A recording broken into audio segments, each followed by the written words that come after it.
नियम साफ तोड़िए और हमारे को कोरोना पालन करो। हमारे लगता कपड़ा कई मिली छोड़ी गया है और हमारे टापरी तोड़ी के गया भी ये बस है मुसाफ ये हो गया। इसको दिखाओ कार्रवाई करो। हाँ देख बोले नहीं पहला तो जगह तो हमारे मैंने बोल दिया मिल जाएगा। देखो दिक्कत नहीं है। इलेक्ट्रॉनिक पर्ची आई कि नहीं आई? पर्ची मैसेज कौन सी पार्टी का है? जिया गाँव का है। एक नंबर पे 20 बोल रहे हैं हमारे साथ। एक नंबर पे 9 तारीख का मैसेज है। 10 तारीख हमसे आपका बोला सर कि हम साहब के पास जा रहे हैं तो तुमसे मैंने जो कर लो और उनके कब का है 9 तारीख हिसाब से देख लो। 9/5 का है 9/6 का 9/6 का। और ये ट्राली हमारी लगी है सर 5 दिन से बोनी का समय चल रहा है सर। हम क्या करें? परेशान हो रहे हैं। पड़ोस वाले बोली चला रहे हैं और ट्राली जा रहे हैं भर के ला रहे हैं सर। ये यहाँ की पर्ची कैसे जा रही है? इसलिए तो मंडी के लिए है। मंडी के लिए नंबर वाइज आपको इलेक्ट्रॉनिक पर्ची आई। हाँ सर वो टोकन है। ये टोकन है नंबर का पर ये नंबर 4 रोज से नहीं आ रहा है। ये 4 दिन आ रहा है।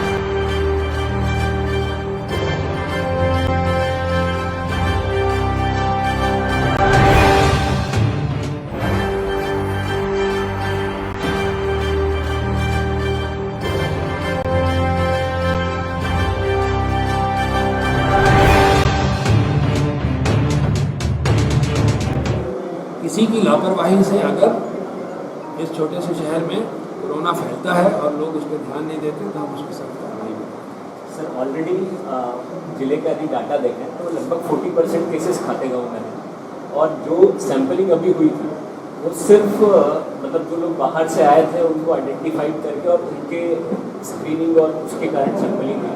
उसके पहले यहाँ की सैंपलिंग लगभग न के बराबर थी जिले की तुलना करें तो अब कैसे इन लोगों को आइडेंटिफाइड किया जाएगा? क्योंकि ये 7 दिन जो थे जो वहाँ से है उसके बाद कई सारे लोगों से मिले जैसा आप बोल रहे हैं कि सिम्टोमेटिक है सिम्टम्स आ नहीं रहे हैं तो उनको कैसे आइडेंटिफाइड करेंगे? जैसे मैंने कहा ना कि 3 तारीख के बाद से यहाँ पे जब श्रमिक ट्रेन दिल्ली से भोपाल और भोपाल से यहाँ के कुछ गाँव के लोग इसमें थे तो सबसे महत्वपूर्ण ये था कि उन लोगों को हम किस तरह से क्वारंटाइन करते और उनके जो प्रारंभिक पहले शुरू में ये था कि अगर किसी को प्रारंभिक लक्षण है तो हम उसके सैंपल ले लेंगे।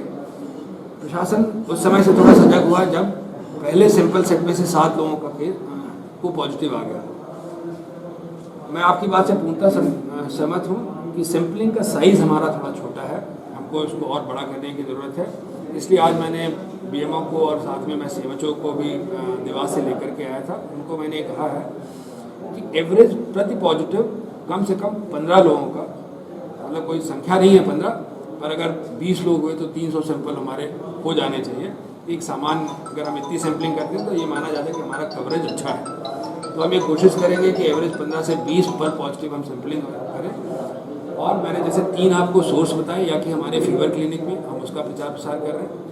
कोई भी प्राइवेट क्लिनिक या प्राइवेट डॉक्टर के अस्पताल में अगर कोई आता है उसको प्रारंभिक सिम्टम होते हैं हम उसका और उसके कॉन्टेक्स्ट को सैंपल करेंगे। या कि दवाई की दुकान में लोग अपने से ही, आजकल सेल्फ मेडिकेशन में बात हो गया, अपने से ही लोग दवाई ले लेते हैं। तो ऐसे लोग भी अगर आए हैं तो आज हम पूरी सूची बनाएंगे और उन लोगों की भी हम सैंपलिंग करेंगे। एक चीज़ ये भी है कि जैसे आप बोल रहे हैं कि सेल्फ मेडिटेशन लोग कर रहे हैं, मेडिकल पे जा रहे हैं। जिस तरीके से खातेगांव स्वास्थ्य विभाग के हालात हैं यहाँ पे डॉक्टरों की शुरू से कमी रही है। आज यदि मरीज इस परिस्थिति में है कि जैसे उसको लग रहा है कि मेरे को नॉर्मल फीवर है, वो वहाँ जाता है तो वहाँ जाने से वो बचना चाहता है कि भाई ऑलरेडी इतना जो है वो संक्रमण फैला हुआ है, जो है पेशेंट खुद जाना नहीं चाहता। तो मेडिकल पे यदि वो जाएगा और वहाँ से उसको नॉर्मल दवाई नहीं मिली जैसे अपन बात कर रहे हैं तो उसमें तो और पैनिक एक क्रिएट हो जाएगा कि भाई दवाइयाँ भी नहीं मिल रही है, वो हॉस्पिटल तक जाना भी नहीं चाहता। मैंने जो कहा कि जो लोग सेल्फ मेडिकेशन कर रहे हैं इससे हमको ये आइडिया लगेगा कि सर्दी, खांसी, बुखार या कि कोरोना के जो प्रारंभिक सिम्टम होते हैं ऐसे कौन लोग हैं जिनने इस चीज़ों की दवाइयाँ ली हैं, जिससे कि हम उसको प्रॉपर उसका पल्स ऑक्सीमीटर से हम उसका अगर ऑक्सीजन सेचुरेशन लेवल ले लें, उसका हम प्रॉपर टेम्परेचर की रिपोर्टिंग कर लें तो ये क्लियर हो जाता है कि ये प्रोस्पेक्टिव कोरोना का मरीज हो सकता है कि नहीं हो सकता। वो बड़ा आवश्यक है और ये एक स्टैंडर्ड प्रैक्टिस है और हम हम यही प्रैक्टिस को देवास में भी करते हैं। मैं इसके पहले इंदौर में था। इंदौर में भी हम हर उस सोर्स को तलाशने की कोशिश करते हैं जहाँ से मरीज आ सकता हो, क्योंकि अपने आप मरीज हमारे पास नहीं आएगा कि हमारा आप सैंपल ले लीजिए। लोग निश्चित तौर पे डरते हैं। तो जितना हमारा सैंपल बेस स्ट्रांग होगा उतना ही मरीज जल्दी मिलने की संभावना होगी। उद्देश्य है कि मरीज जल्दी से जल्दी पकड़ में आ जाए। अगर जल्दी नहीं पकड़ाएगा तो 4-6 को फैला के पकड़ाएगा। मैं ये ज़रूर आप लोगों के माध्यम से चाहता हूँ कि बाज़ार में और गाँव में इस बात का प्रचार प्रसार हो कि 3 चीज़ें अनिवार्यता करनी है। मास्क हर हालत में लगाना है। ज़रूरी नहीं कि जिस तरह का मास्क मैंने लगाया उस तरह का लोग मास्क लगाएं। आप गमछा बांध सकते हैं, आप रुमाल बांध सकते हैं, कुछ भी हो, कोई कपड़ा बांध सकते हैं। दूसरा, सोशल डिस्टेंसिंग, हम एक दूसरे से 6 फीट की दूरी कैसे रखें। अपने ये दूसरे के लिए नहीं, अपने लिए ज़रूरी है। अगर मैं आपसे 6 फीट दूरी हूँ तो मैं तो निश्चित तौर पे बचा हूँ, क्योंकि 6 फीट का उद्देश्य है कि मुंह से जो एरोसोल्स निकलते हैं उससे इन्फेक्शन होता है। और तीसरा जो है कि कोई भी सरफेस इन्फेक्टेड हो सकता है, हमको हो सकता है ये टेबल इन्फेक्टेड, तो मैं अगर इसमें हाथ घिसता हूँ तो उससे नहीं फैला, पर जब मैं ये हाथ मुंह के पास ले आता हूँ, अपनी आँख में टच करता हूँ, तो उससे संभावना है। इसलिए हमको समय समय पे अपने हाथ को सैनिटाइज करते रहना चाहिए। मैं ये नहीं कहूँगा कि आप पूरा कमरा सैनिटाइज कर दें, हर कुर्सी सैनिटाइज कर दें, उससे फ़र्क नहीं होता, पर अपना हाथ अनिवार्यतः 15 मिनट में, 20 मिनट में, आधे घंटे में, जब भी नए सरफेस में हमने हाथ लगाया उसको ज़रूर सैनिटाइज। इस बात का प्रचार प्रसार आज मैंने जनपद को, नगर पालिका को और राजस्व अधिकारियों को बताया। और आप लोग भी कैंपेन चला के अगर ऐसा करेंगे तो मेरे समझ से खाते होंगे।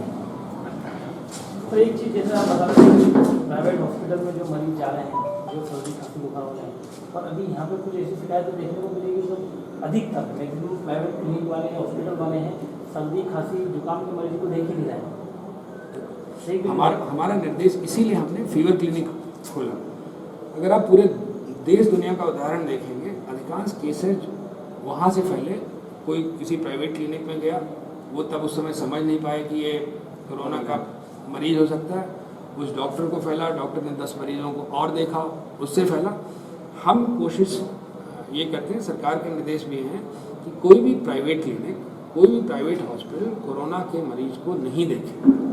अगर उनको जरा भी संभावना लगती है कि ये मरीज है, उसको तत्काल फीवर क्लिनिक या शासकीय अस्पताल भेजें, वहाँ पे हमें। अदरवाइज अगर वो डॉक्टर इन्फेक्ट हो गया या उसके वहाँ बैठे लोग इन्फेक्ट हो गए तो वो ना जाने कितने को इन्फेक्ट कर देंगे। ये बिल्कुल ठीक है। अगर यहाँ के डॉक्टर कोरोना के मरीज को नहीं देखते हैं, प्राइवेट डॉक्टर या प्राइवेट क्लिनिक, उनको नहीं देखना चाहिए और प्रारंभिक स्तर पर ही उनको फीवर क्लिनिक में भेजना चाहिए।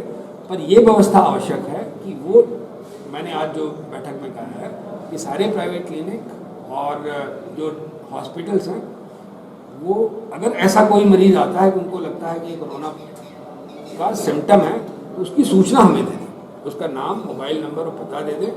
यथासंभव उसको फीवर क्लिनिक तक भेज दें। नहीं भेज पाए तो हम उसको वहाँ से पिकअप करें, उस मरीज को छोड़े नहीं। इसमें भी हो रहा है, वो मरीज को वापस रिटर्न करते हैं, मरीज गवर्नमेंट हॉस्पिटल जाता ही नहीं है। मैं वही कह रहा हूँ, इसलिए अब हमने व्यवस्था है कि दोनों जब प्राइवेट और सरकारी आपस में संपर्क में होंगे तो वो हमको सूचना बस दे दें कि भाई इस नाम का, इस मोबाइल नंबर का आदमी आया है, इसको मुझे लग रहा है कि शायद बुखार हो, तो आप देख लो।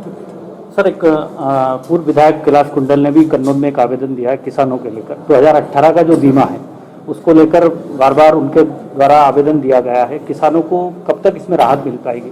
खातेगांव विधानसभा के साथ एक अछूता व्यवहार हुआ है, यहाँ किसानों को जो बीमा मिलना चाहिए था वो नहीं मिल पाया। नहीं, उन्होंने मुझे दिया है। मैंने उनको ये कहा है कि मुझे इस प्रकरण की अभी जानकारी नहीं है, मैं जानकारी निकाल के फिर आवश्यक कार्रवाई करूँ। ठीक। एक सवाल और सर, जैसे कि अभी अपन ने आइडेंटिफाइड किया कि 200 जो मरीज कोरोना के निकले वो या तो प्रवासी मजदूर हैं या उनके परिजन हैं, तो क्या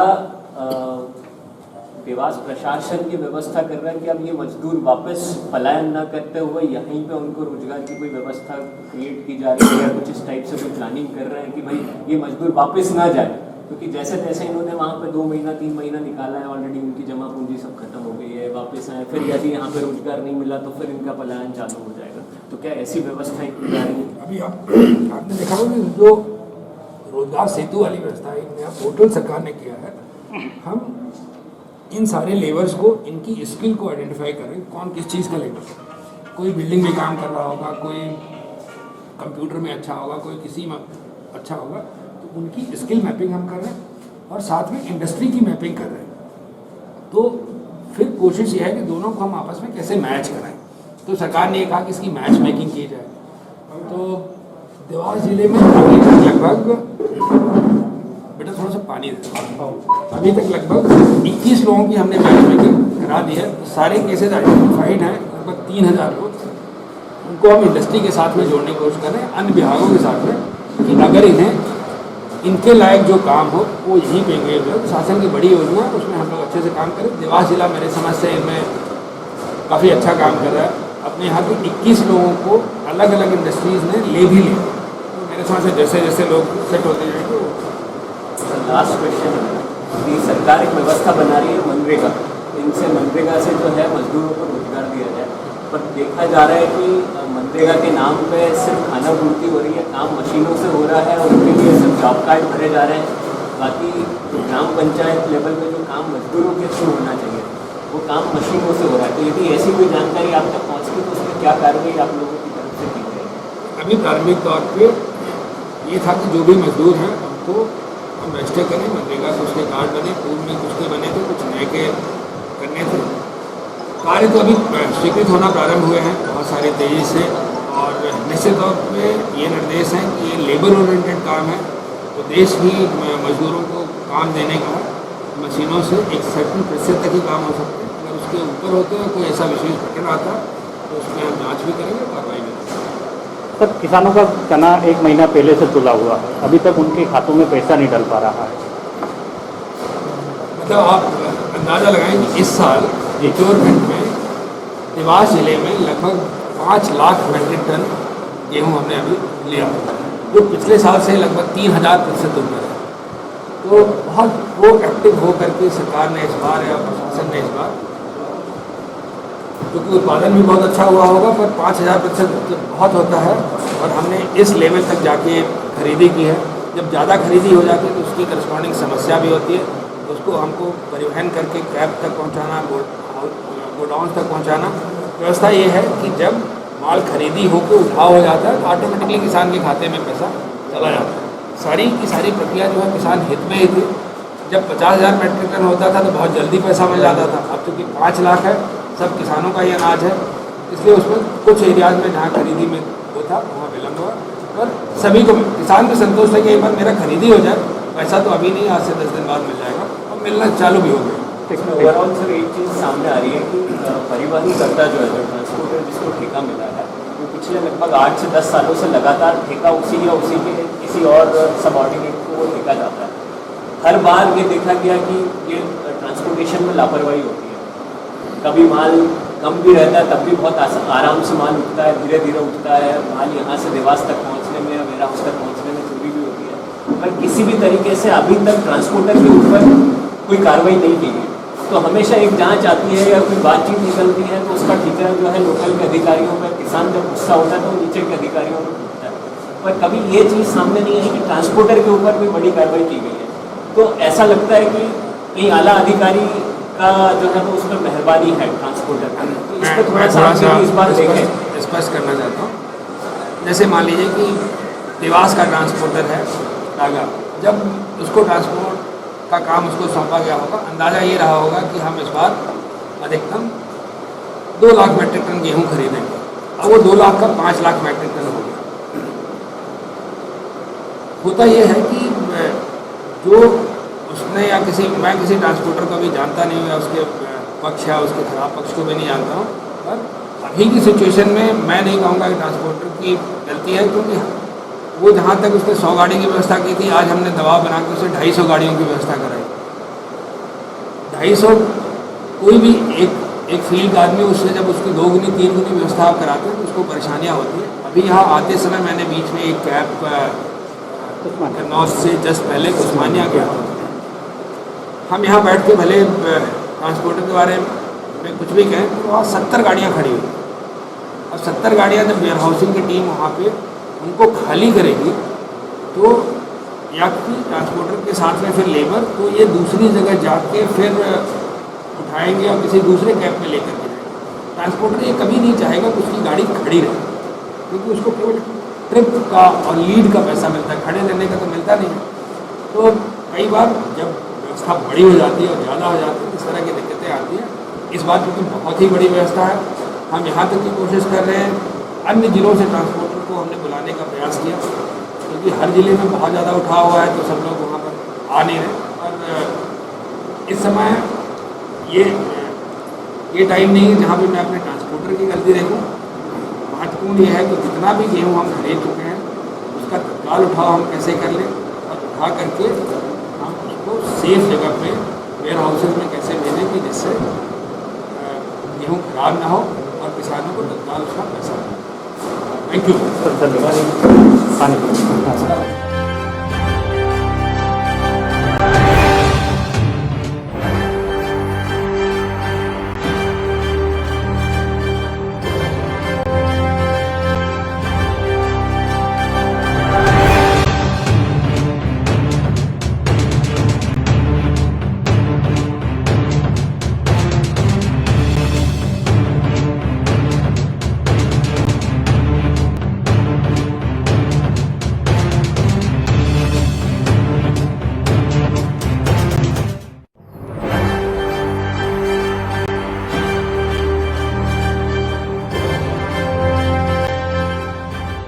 खातेगांव के आसपास की हर छोटी बड़ी खबर को अपने फोन पर पाने के लिए अभी सब्सक्राइब करें खातेगांववाले.com के YouTube चैनल को और बेल आइकन को दबाना न भूलें।